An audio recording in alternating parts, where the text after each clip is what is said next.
Olá, nós estamos agora iniciando mais uma aula sobre a glória de Cristo. Faz parte do tema de Cristologia que nós estamos estudando neste trimestre, na realidade nesse quadrimestre, né? A glória de Cristo.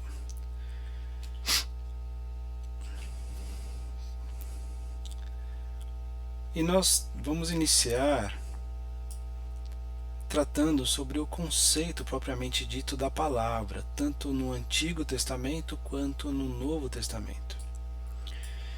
E são conceitos que nos ajudarão no decorrer da nossa aula. A começar, precisamos tratar primeiro sobre o que é glória.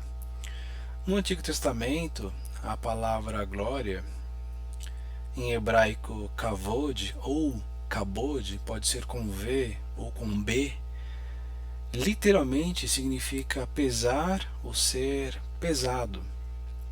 É traduzido como glória, tendo esta ideia ou este significado de honra, de riqueza, de esplendor, de dignidade, de reverência e de abundância. Mas principalmente a ideia literal da palavra original, kavod, significava pesar, ou alguma coisa que é muito pesada, algo que é extremamente pesado, tendo como fundo, como fundamentos essas palavras de honra, riqueza, esplendor, etc. Já no Novo Testamento, a palavra glória, em grego doxa, significa um julgamento, parecer, uma opinião, sempre positiva, a respeito de alguém que resulta em louvor, honra. Significa também esplendor. Aliás, esplendor é uma palavra muito importante, e também a palavra brilho.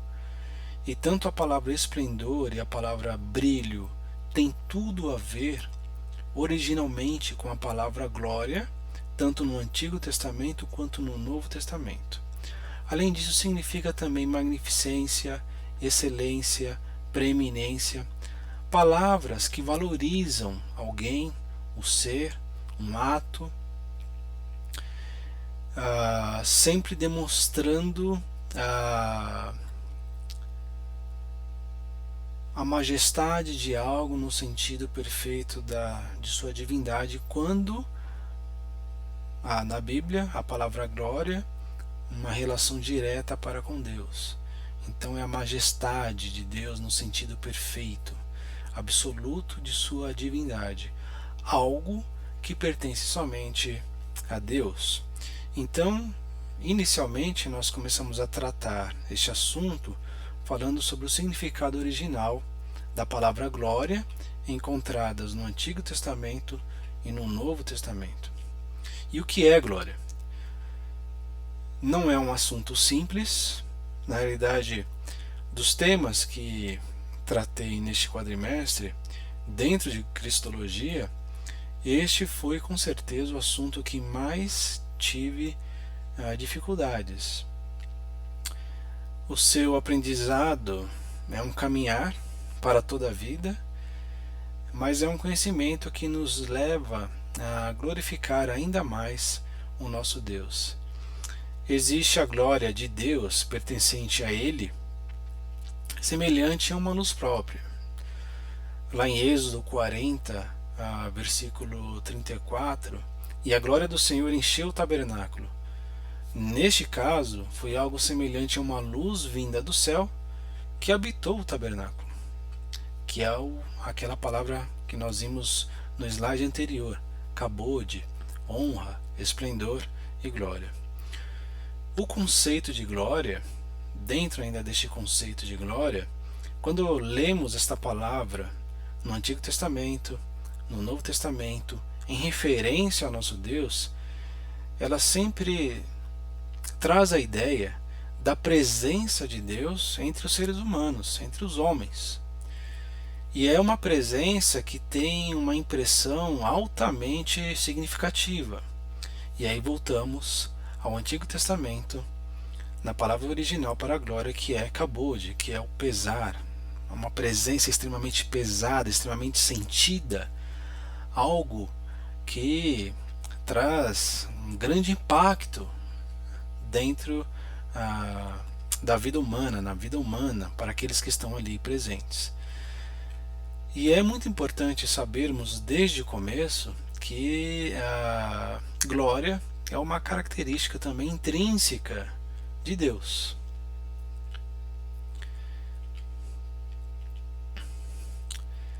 A nossa revista, nesta lição, faz algumas referências à palavra glória para o nosso contexto de hoje. E ela traz uma importante informação sobre a questão de que glória tem a ver com esplendor, tem a ver com brilho. E é por isso que lá em 1 Coríntios 15 nós temos Paulo falando a respeito de esplendor. Existe uma glória que se remete aos corpos celestes, disse ele. Escreveu assim à igreja de Corinto, né? No sentido de que há uma aparência distinta. Então Paulo, por exemplo, falando sobre a ressurreição, diz: olha, nem toda a carne é a mesma. Também há corpos celestiais e corpos terrestres. E sem dúvida, uma é a glória dos celestiais e outra é a glória dos terrestres. O que ele está dizendo então com glória neste versículo? Que o brilho de um é de uma forma e o brilho de outro é de outra forma. Há uma diferença de brilho, há uma diferença de esplendor, portanto há uma diferença de glória. Até entre as estrelas, né, há diferença de esplendor, de brilho. E aí a palavra que ele utiliza neste versículo é uma palavra grega chamada apálgasma, que se remete à radiância, né, que surge de uma luz brilhante. O surgimento de uma aurora repentina, superando as nuvens, o nascer do sol, tem essa ideia de uma luz brilhante radiando através da escuridão, trazendo luz, trazendo claridade ao ambiente.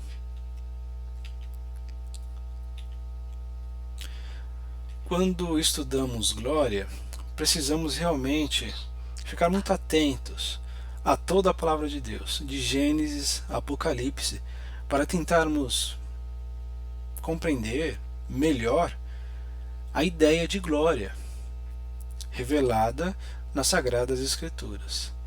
Às vezes nós temos uma expressão bíblica, um termo, uma combinação específica de palavras, e esta combinação de palavras forma uma espécie de link dentro da Bíblia. Então às vezes nós temos uma expressão que aparece em um lugar, mas aparece também em outro lugar, e em outro lugar também dentro da própria Bíblia. Então aí existe uma relação entre os textos. Então, para o caso deste tema de glória, nós temos aí expressões chaves, né? A glória do Senhor encheu o tabernáculo, terminou a obra e Shekinah. São três expressões que nós encontraremos aí neste tema de glória. O primeiro grande ensinamento, grande fato que nós encontramos em toda a palavra de Deus é a ideia, o fato de que toda a terra está cheia da glória de Deus. Lá em Isaías capítulo 6, de 1 a 5, nós temos ali a vocação, o chamado do profeta Isaías em sua visão, a visão dada pelo próprio Deus ao profeta Isaías. Então ali Isaías vê Deus dentro do santuário, nós temos ali o trono, nós temos ali os serafins, que eram anjos ardentes de fogo, que tem uma só função, que é a de estar diante de Deus, proclamando Santo, Santo, Santo. Então lá em Isaías 6,3, nós temos, diz assim a palavra de Deus, e clamavam uns aos outros, Santo, Santo, Santo é o Senhor dos exércitos, toda a terra está cheia da sua glória. Toda a terra está cheia da sua glória. A glória de Deus está em todos os lugares. E essa ideia se completa também em Gênesis capítulo 2, versículo 2, com a expressão toda a obra. Em Gênesis 2:2 diz o seguinte: no sétimo dia Deus já havia completado a obra que fizera. Nesse dia ele descansou de toda a sua obra, que se refere a toda a terra, uma forma muito parecida com Isaías capítulo 66, versículos 1 e 2. Diz assim em Isaías 66, 1 e 2: assim diz o Senhor, o céu é o meu trono, e a terra é o estrado dos meus pés. Que casa edificaríeis para mim? Qual é o lugar do meu descanso? Portanto, a glória de Deus ela não se restringe a um ambiente, a um santuário, mas toda a terra está cheia da glória de Deus. Em Salmos capítulo 19, versículo 1, diz o seguinte também: os céus proclamam a glória de Deus, e o firmamento anuncia as obras de suas mãos. Aqui nós temos também essa repetição de ideias, de glória, de término de obra. A glória do Senhor encheu todo o tabernáculo, ele terminou a obra, e temos então a habitação de Deus. Portanto, o mundo é o lugar da glória de Deus, como vemos em Salmos, Isaías, Gênesis. O mundo é o lugar da glória de Deus. Então, em qualquer lugar que você estiver, existe um testemunho da glória de Deus. Salmos, capítulo 139, versículo 7 diz o seguinte: para onde o salmista escreve: para onde me ausentarei do teu espírito? Para onde fugirei da tua presença? Portanto, a presença intensa de Deus está em todo lugar, apesar de não termos essa consciência. Então, o primeiro ensinamento, o primeiro fato que aprendemos quando estudamos sobre a glória de Deus é que a glória de Deus enche toda a terra, apesar de não termos essa consciência por causa da nossa condição de pecadores depois da queda. Mas, e aí nós partimos então para o ponto 2 de nosso estudo. Apesar disso, houve manifestações especiais da glória de Deus ao homem. Claro, isso faz parte do plano de Deus para a salvação de todo aquele que crê, toda a revelação da palavra de Deus. E nós começamos nestas revelações especiais da glória de Deus com a questão dos 3 templos, ou 2 templos e o tabernáculo. Vejam como as ideias se repetem aqui. Primeiro, eu convido você a abrir a sua Bíblia lá em Êxodo, capítulo 25, versículo 8, que diz o seguinte: Deus dizendo a Moisés com relação ao povo de Israel: eles me farão um santuário para que eu habite no meio deles. E também em Êxodo, capítulo 40, depois disso, dos versículos de 33 a 35, na continuidade da história, diz o seguinte: desse modo, Moisés terminou a obra. Olha aí, aquela expressão-chave, terminou a obra. Então a nuvem cobriu a tenda da revelação e a glória do Senhor encheu o tabernáculo, de maneira que Moisés não podia entrar na tenda da revelação, pois uma nuvem repousava sobre ela e a glória do Senhor enchia o tabernáculo. Então temos aqui aquelas ideias: Moisés acaba a obra, a nuvem entra, o lugar se enche de fumaça e a glória do Senhor encheu o tabernáculo. É o kavod, aquela palavra no Antigo Testamento, que significa a presença intensa de Deus, é o ter peso, o peso de Deus naquele lugar.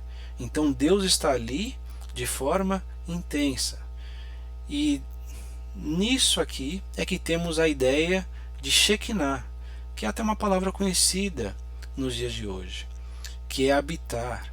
Shekinah é uma palavra hebraica que significa onde Deus habita, moradia de Deus, habitação de Deus. Êxodo 25:8. A glória torna o lugar a Shekinah de Deus, a habitação de Deus. Essas ideias aparecem em outros lugares também da palavra de Deus. Davi, séculos depois,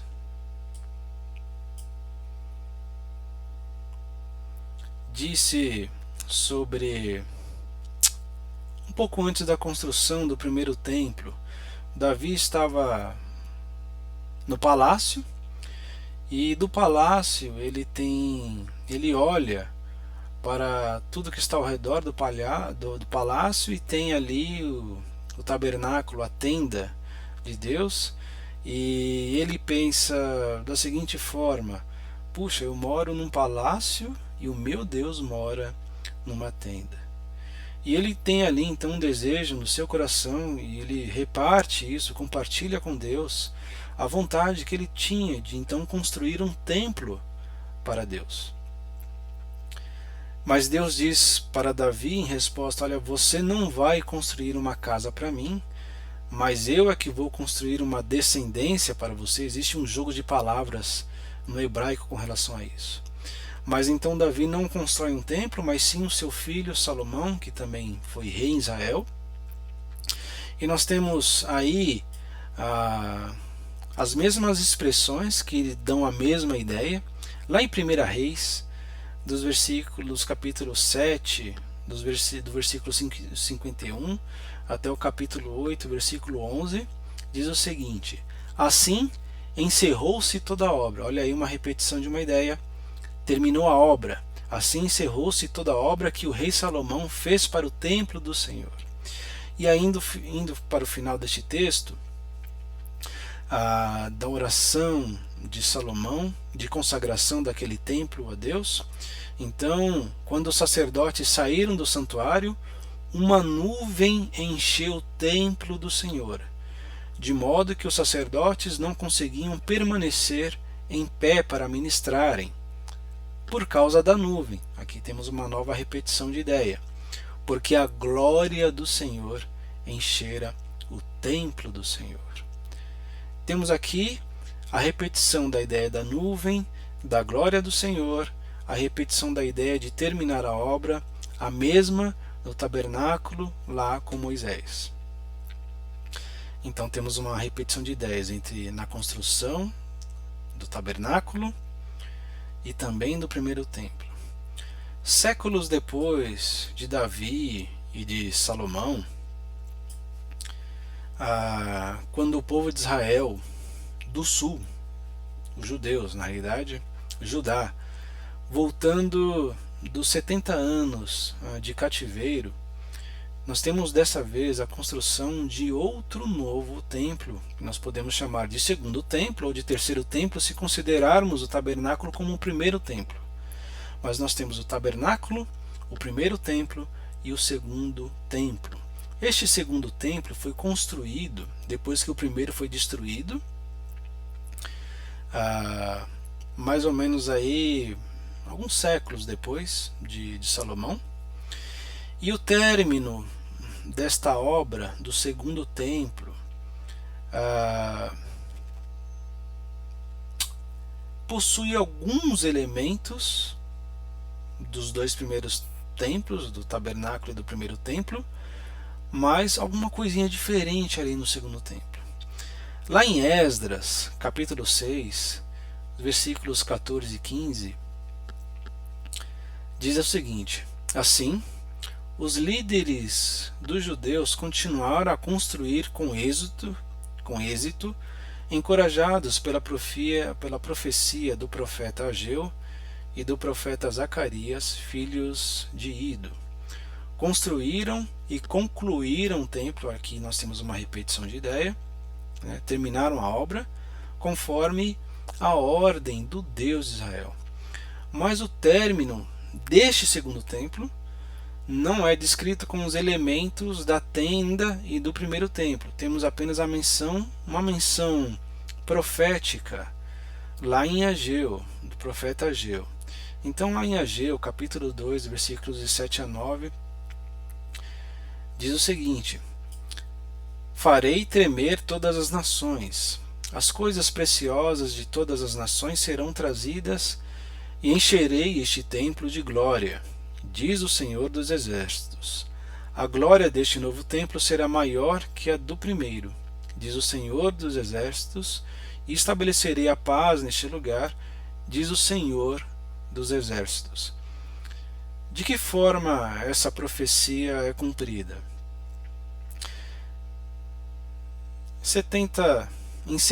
No ano 70 depois de Cristo, este segundo templo ele foi destruído por Tito em Roma. Neste segundo templo foi o período em que Jesus viveu e passou ali.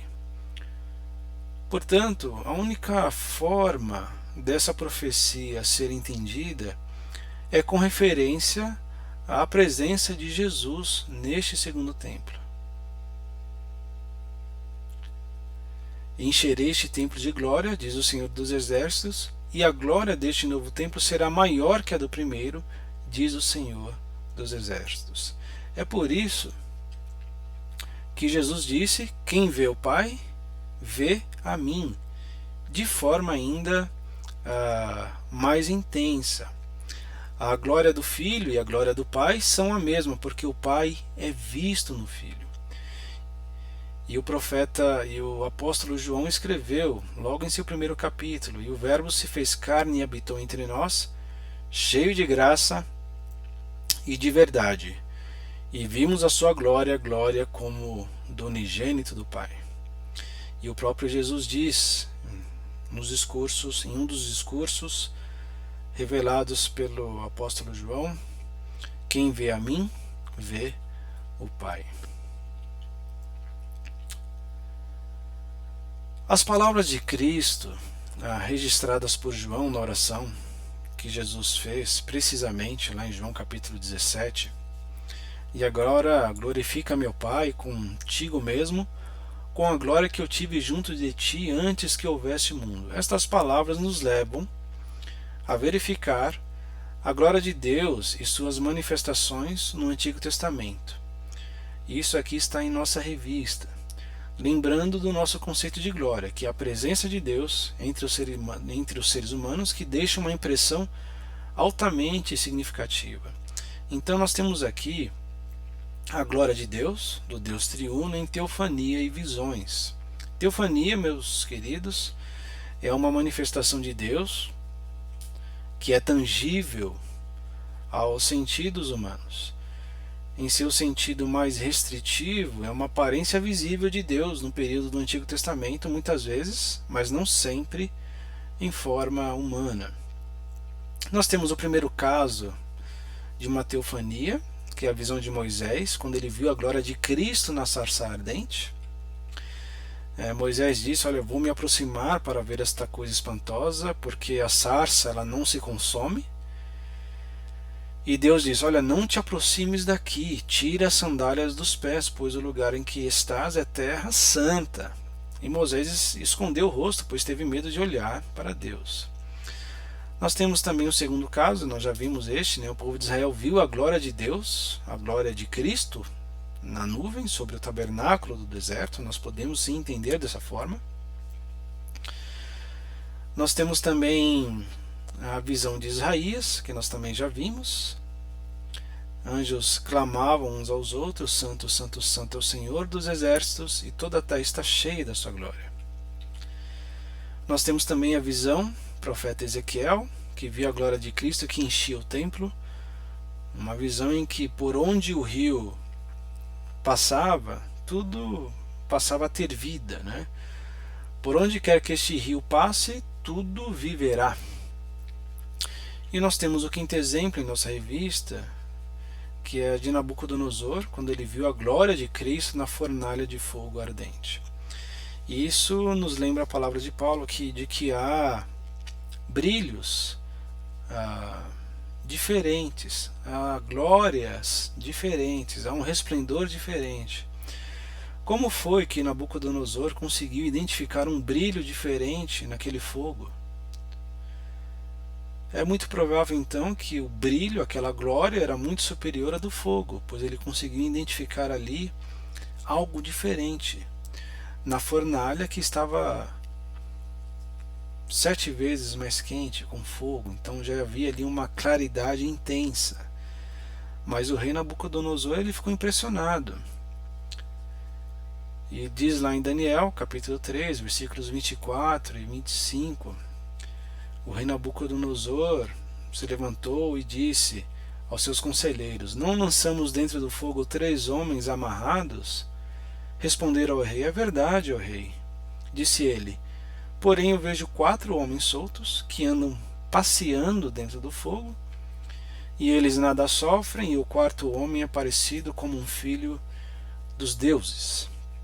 Então nós temos aqui exemplos da glória de Cristo no Antigo Testamento, já considerando tudo aquilo que falamos até o presente momento.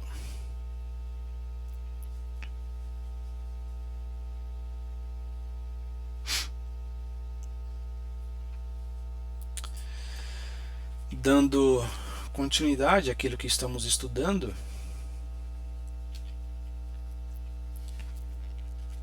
nós temos aqui esta foto que eu separei. Em relação à glória de Deus, creio que essa imagem representa muito bem os ensinamentos do Antigo Testamento com relação à glória de Deus. Aprendemos que a glória de Deus está em todo lugar, mas encoberto para nós. E os homens só viram a glória do Senhor em toda a terra através de visões, de teofanias, de manifestações especiais. Então, no Antigo Testamento, as manifestações da glória de Deus, nas manifestações da glória de Deus, temos sempre a presença de nuvens e o brilho, e este brilho sendo encoberto pelas nuvens, mas as nuvens não conseguem encobrir totalmente o brilho. Então está encoberto, mas eu vejo que tem ali algum brilho. Essa é a glória do Senhor manifestada no Antigo Testamento. Sabemos que ela existe, mas estava encoberta. Glória de Deus no Antigo Testamento. E agora eu separei esta outra foto, que nós temos aí um brilho não encoberto. Claro que essa foto ela nos serve como uma metáfora, porque no Novo Testamento, e esta foto se remete então ao Novo Testamento, ela se remete ao próprio Cristo Jesus, porque Cristo Jesus é o resplendor da glória de Deus. Lembremos então que a revelação de Deus ela é progressiva, ela caminha para Cristo Jesus, e toda a Bíblia aponta para a pessoa de Cristo Jesus, o Deus encarnado.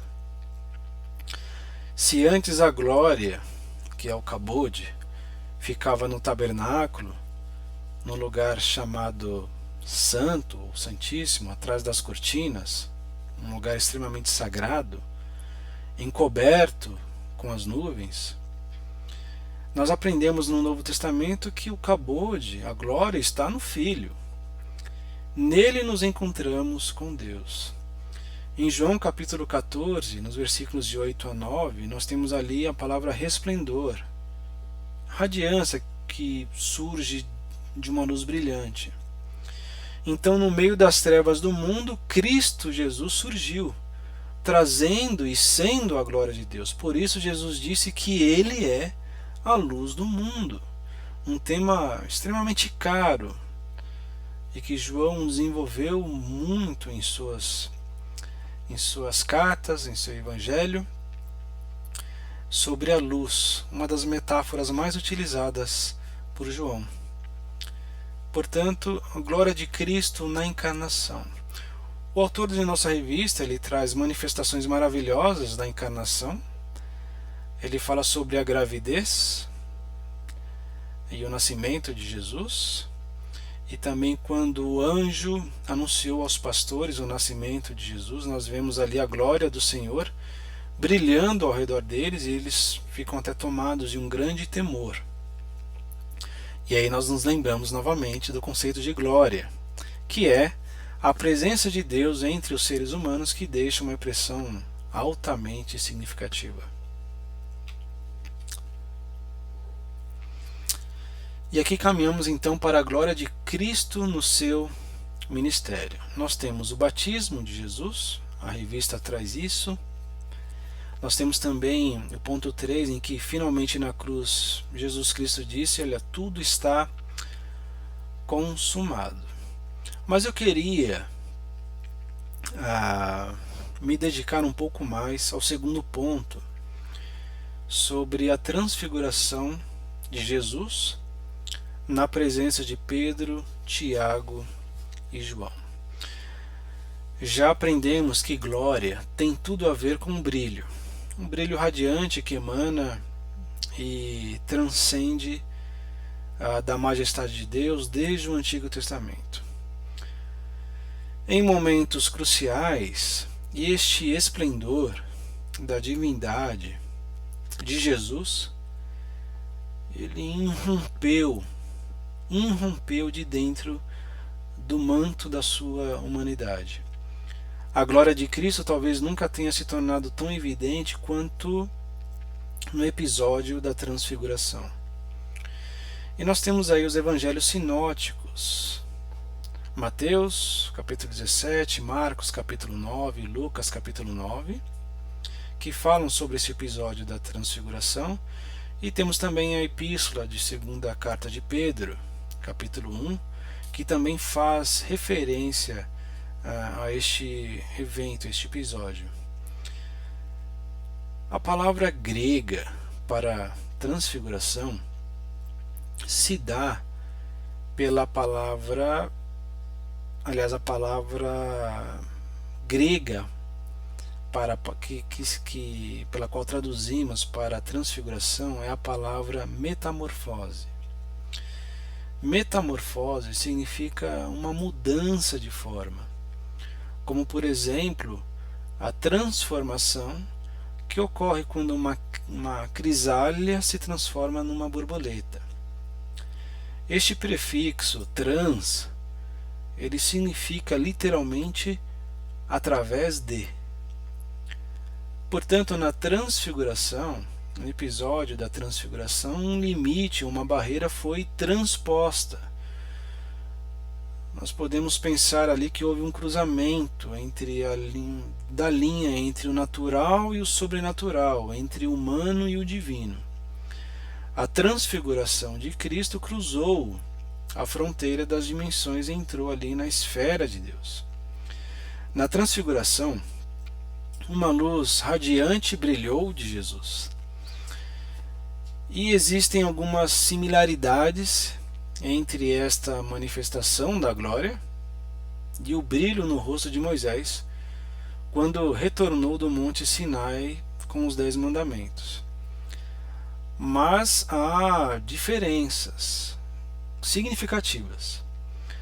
A face de Moisés brilhou com glória refletida. Cristo não. Cristo não refletiu simplesmente o brilho da glória divina, mas a sua glória é o resplendor da glória divina. Nesse sentido, a sua glória, a glória de Cristo, transcende, supera em muito a glória refletida no rosto de Moisés. É superior. Cristo, portanto, não refletiu uma luz, mas ele mesmo é a fonte de luz. A transfiguração, meus queridos, é uma amostra do que nós cristãos vamos experimentar na Nova Jerusalém. Em Apocalipse 21, versículo 23, João, já falamos sobre ele aqui, sobre este tema que tanto ele trabalhou, Jesus é a luz do mundo. João explica, claro, foi a ele revelado isso, que a cidade celestial não terá necessidade de sol ou de lua para iluminá-la. Então a transfiguração é uma amostra do que nós cristãos vamos experimentar na Nova Jerusalém. A glória de Deus iluminará e o Cordeiro será a sua lâmpada. E o que é que diz lá em Apocalipse 21, versículo 23? A cidade não necessita de sol, nem da lua, para que nela brilhem, pois a glória de Deus a ilumina e o Cordeiro é a sua lâmpada. Um capítulo para frente, depois, na realidade, Apocalipse 22, versículos 4 e 5, João ainda escreve: contemplarão a sua face, e na sua fonte está o nome dele. Então já não haverá noite, nem precisam eles de luz de candeia, nem da luz do sol, porque o Senhor Deus brilhará sobre eles, e reinarão pelos séculos dos séculos. Não deveríamos ficar surpresos pelo fato de que a glória de Cristo brilhou na transfiguração. A surpresa maior deveria ser pelo fato de que ele, Jesus, voluntariamente escondeu a sua glória por amor dos seus filhos, como lemos na doutrina da humilhação, que é o texto básico desta lição aqui, Filipenses 2, de 1 a 11. Leia, não esqueça de ler este texto básico. Então Jesus escondeu voluntariamente a sua glória por amor aos seus filhos. Ele considerou que a sua divindade não era tão importante quando ele pensou no amor que tinha para conosco, para nos salvar, para entregar a sua vida.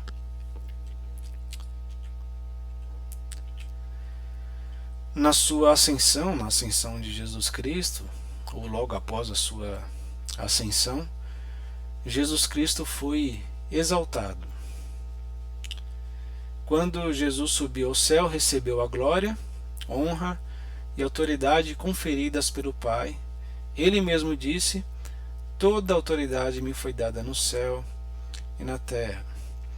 Então, sabemos que Jesus está sentado agora, neste exato momento, no resplendor da sua glória. Nós estudamos sobre Jesus Cristo pré-existente, Jesus Cristo humilhado e Jesus Cristo exaltado.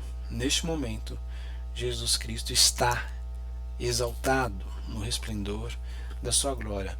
Encontramos isso na página 68 de nossa revista. Ponto 5. A glória de Cristo na vida da sua igreja. Existe um escritor chamado Scott Horrell. Ele escreveu um livro chamado A Essência da Igreja.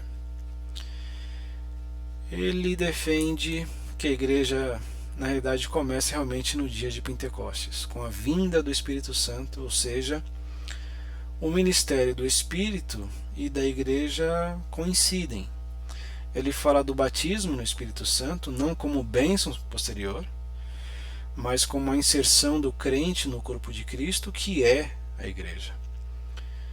Ok, isto posto, lembremos-nos de que quando o templo construído por Salomão foi dedicado a Deus, a glória do Senhor encheu o prédio, lá em 1 Reis, capítulo 8. Jesus trouxe uma grande mudança. O templo, o lugar da morada de Deus, não é um prédio, mas é uma pessoa, Ele, Cristo Jesus. A glória de Deus estava nele. Com a sua ida para o Pai e com a vinda do Espírito Santo, o templo passou a ser os crentes. É por isso que Paulo escreveu lá em 1 Coríntios capítulo 3, versículo 16: não sabeis vós que sois o santuário de Deus e que o Espírito de Deus habita em vós?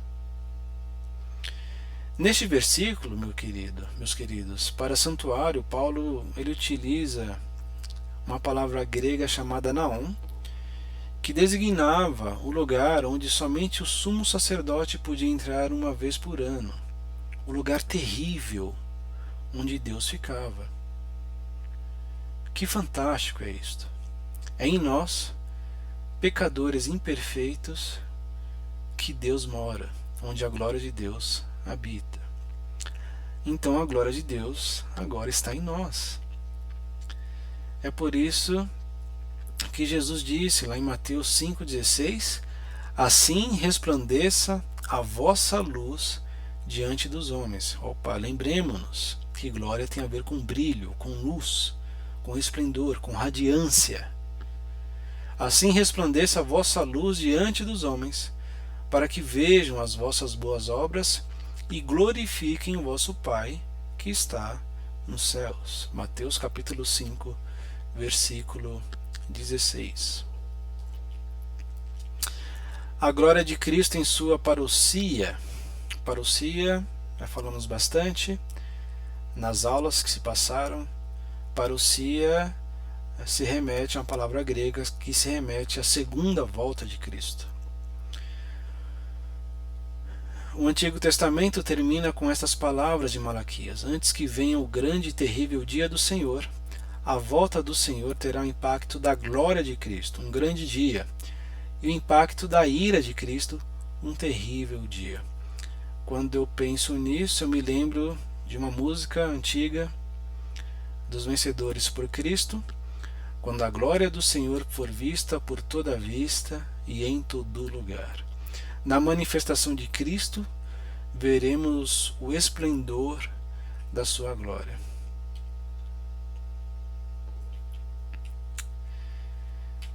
E não poderíamos deixar de estudar também um pouco sobre a doutrina da glória de Deus.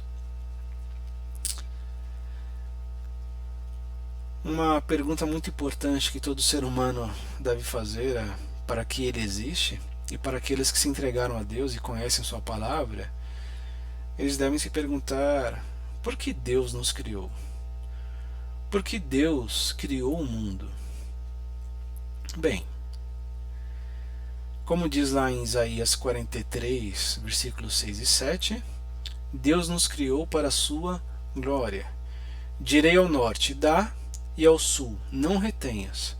Trazei meus filhos de longe e minhas filhas das extremidades da terra, tudo que é chamado pelo meu nome, que criei para a minha glória e que formei e fiz. Na realidade, a Bíblia é como um trovão respondendo a essa pergunta. Quando o primeiro capítulo da Bíblia diz: criou Deus, pois o homem, a sua imagem, a imagem de Deus o criou, homem e mulher os criou. Qual é o ponto principal deste versículo lá de Gênesis capítulo 1, versículo 27? Isso é algo que eu aprendi com meu pai. O ponto principal de uma imagem é refletir. Imagens são feitas para apontar para o que é original. Aponte para o original, glorifique o original. Por isso é que Deus nos criou a imagem dele. Porque quando o mundo nos olhasse, veria o próprio Deus, o reflexo do próprio Deus. Então tudo que Deus criou é para a glória. Os céus declaram, os céus proclamam a glória de Deus. Então o universo está declarando a glória de Deus, e a razão pela qual nós existimos é vermos o universo, ficarmos maravilhados com ele e glorificarmos a Deus por causa disso. Mas o segundo ponto é que falhamos em viver de acordo com o motivo pelo qual Deus nos criou. Romanos 3:23: porque todos pecaram e destituídos estão da glória de Deus. E aí, o que significa destituídos da glória de Deus? Significa que nenhum de nós confiou ou estimou a Deus da maneira que deveríamos. Nós não ficamos satisfeitos com a sua grandeza e não andamos em seus caminhos. Temos buscado a nossa satisfação em outras coisas. e as tratamos como mais valiosas do que Deus, e isso é a essência da idolatria, né? Nós encontramos isso em Romanos capítulo 1. Então, desde que o pecado entrou no mundo, todos nós temos sido profundamente resistentes em ter Deus como nosso tesouro todo satisfatório. E isto é uma ofensa terrível contra a grandeza de Deus. Ponto 3, dentro da doutrina da glória de Deus. Como nós falhamos em viver de acordo com o porquê, com o objetivo pelo qual Ele nos criou, que era de glorificá-lo, Cristo então veio ao mundo revelar a glória de Deus para nos salvar da nossa falha em glorificar a Deus. João 1,14. E o Verbo se fez carne e habitou entre nós, cheio de graça e de verdade. E vimos a sua glória, como do unigênito do Pai. Esse é o objetivo da aula, talvez. Ver a glória de Cristo. Ponto 4. Resgatados por Cristo, temos agora uma vida que glorifica a Deus. Em Filipenses capítulo 2, nos versículos de 1 a 11, que é o texto básico desta lição, eu esqueci de falar no início, diz exatamente no versículo 11, no final dele: toda língua confesse que Jesus Cristo é o Senhor, para a glória de Deus Pai. Então Jesus Cristo veio nos resgatar para a condição de glorificarmos a Deus. A glória de Deus é o propósito final da igreja. E este é o nosso grande desafio. E o ponto 5, que é a consumação de todas as coisas para a glória de Deus, lá em Apocalipse, né? Em Apocalipse, capítulo 21, versículo 23, João explica que Jesus, ressurreto, está sentado no trono do Pai e no resplendor da sua glória. E isso nos leva ao ponto: o que é glorificar? A pergunta: o que é glorificar? Deus criou o mundo para que ele seja glorificado. Deus criou o mundo para que ele seja glorificado, o que não significa para que ele seja feito glorioso. Não glorificamos a Deus melhorando a sua glória. Não temos condições de melhorar a glória de Deus. Mas nós glorificamos a Deus vendo, provando e mostrando a sua glória, reconhecendo quem Ele é e o que Ele fez e faz por nós. Nós magnificamos a sua glória como um telescópio e não como um microscópio. Os microscópios fazem coisas pequenas parecerem maiores do que são.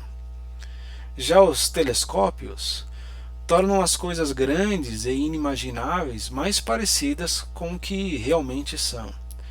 Então, as nossas vidas, elas devem ser telescópicas em relação à glória de Deus.